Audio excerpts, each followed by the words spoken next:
On a moon made of Microsoft, there was a whale in a suit who danced under the water tree with the prince of the imps, while pixies pranced in honor of the fire overlord who ruled over raisins and honey. The imps smiled, happy to see the sweet pixies prance, and joined in the praise of the overlord.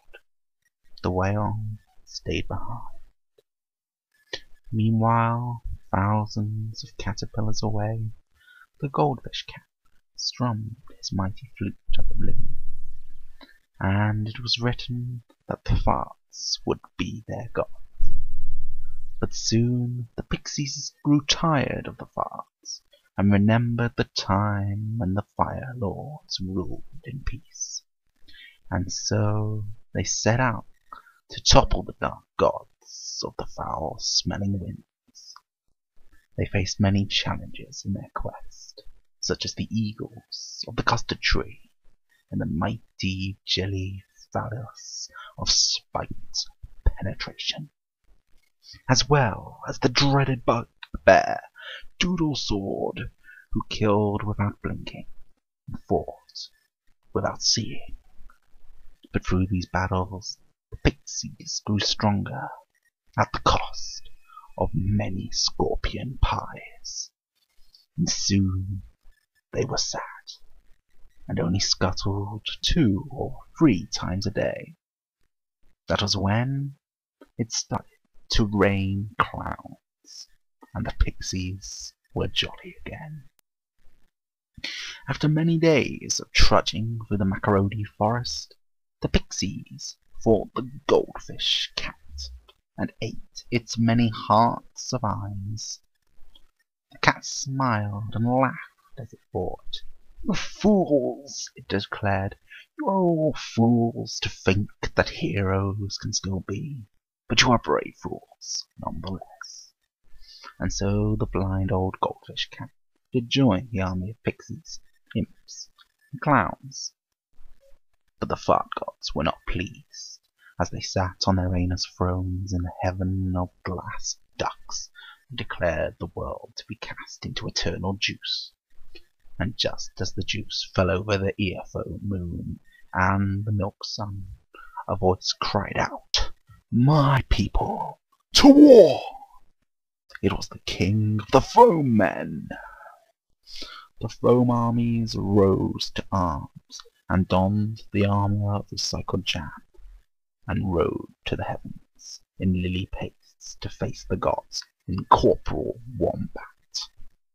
And as the army of good stood before the gate of plugs, protecting the fart city of Pineapple, a song was sung, a song that all but the little blue ferrets knew the word to, the song of khakis.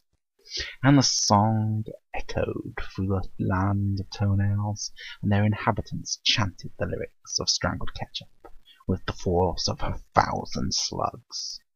And the Fart King laughed to see such fun, and shot the dish as he ran away with the spoon. An act so evil that the crown of hats and that of thrones sank to a state of disrepair. But the pixies' alliance with the goldfish cat was not forgotten, and with the strangled flute in foot, the cats in the cradle rode to the moon to start new life in cheese. The cradle hated cheese, and immediately left, dropping to the earth at a speed of 1,587 pickles a minute, slamming into the Fart King with enough strength to squaddle his fling nibbits. With his last breath, the Fart King cursed the spiders, for it was they who had played percussion in the Song of Khakis, and he died alone in a grave filled with apricots and mushrooms. And then the army parted to allow the whale through, and Duff the whale did cough up the old man of whispers, and landed on the corpse of the Fart King. He did declare that the Overlord of Fire would return in from Russia with love, but there would be a different actor playing him. And what was this actor's name, O mighty squid of platypus? Terrester Wally Wally Bing Bong the third. Of course. And it was Ostra Wally Wally Bing Bong's destiny to lead the revolution of fire overlords against the mouldy salad of math.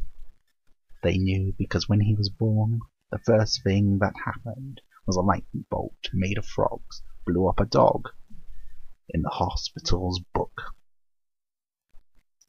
The book fell into the spanners of the math salad, and with its undying, undead power, used it to rule the door handle for 100 beds. And then the math salads realized the dreaded truth. It was a Zoe. The Zoes were the most feared type of salad on the Lego brick, and even the space toads feared them and their unmatched stockings. But that is a story for another time.